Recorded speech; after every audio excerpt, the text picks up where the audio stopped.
Hello dear students, आज हम करेंगे 5 most commonly used idioms and this is the 10th part in this series.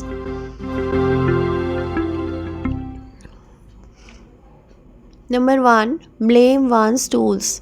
Blame one's tools का meaning होता है blaming something on someone else. जब आप किसी बात का ब्लेम किसी और चीज़ के ऊपर डाल देते हो तो उसे हम कहते हैं ब्लेम वंस टूल्स। देखिए यहाँ पर एग्जाम्पल लिखा हुआ है, When he understood he had no way out of the problem, he blamed his tools।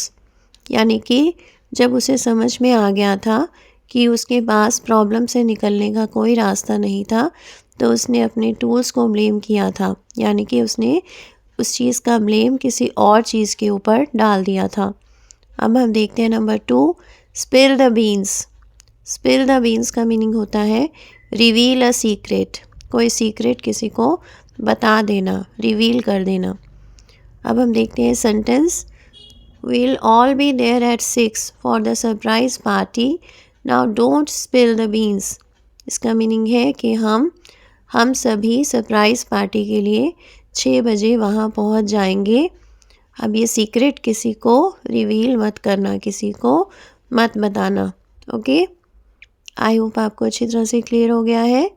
अब हम देखने वाले हैं number 3, get the show on the road.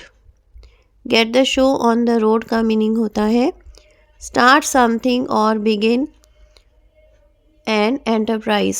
जब आप कोई एंटरप्राइज यानी कि कोई बिजनेस वगैरह शुरू करते हो तो हम उसे ईडियम की फॉर्म में कहते हैं get the show on the road. Sentence देख लेते हैं, come on let's get this show on the road और वी विल बी लेट। इसका मीनिंग है कि चलो ये काम शुरू करते हैं, नहीं तो हम लेट हो जाएंगे। अब हम देखते हैं number 4, the last straw. The last straw का मीनिंग होता है the latest problem in a series of problems that makes a situation impossible to accept. यानी कि बहुत सारी प्रॉब्लम्स चल रही हैं और उसमें जो एक लेटेस्ट प्रॉब्लम आई है तो उसके लिए हम द लास्ट स्ट्रॉ यूज़ करते हैं। अब हम देखते हैं sentence, the last straw was when the company fired most of the managers. इसका मीनिंग है कि लेटेस्ट प्रॉब्लम तब आई थी जब कंपनी ने मोस्ट ऑफ द मैनेजर्स यानी कि ज़्यादातर मैनेजर्स को फायर कर दिया, यानी कि निकाल दिया था जॉब से।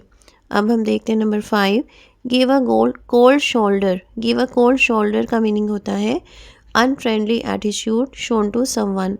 जब आप किसी के साथ रूडली बिहेव करते हो। His wife was angry and was giving him the cold shoulder. इसका मीनिंग है कि उसकी वाइफ गुस्से थी, उससे नाराज़ थी और उसके साथ रूडली बिहेव कर रही थी, उसके साथ अनफ्रेंडली एटीट्यूड के साथ बिहेव कर रही थी। ओके, आई होप आपको सभी इडियम्स का मीनिंग अच्छी तरह से समझ में आ गया है। Thanks for watching, keep learning, see you in the next video. Please subscribe to my channel if you haven't done it yet and please give me your comments. Thank you.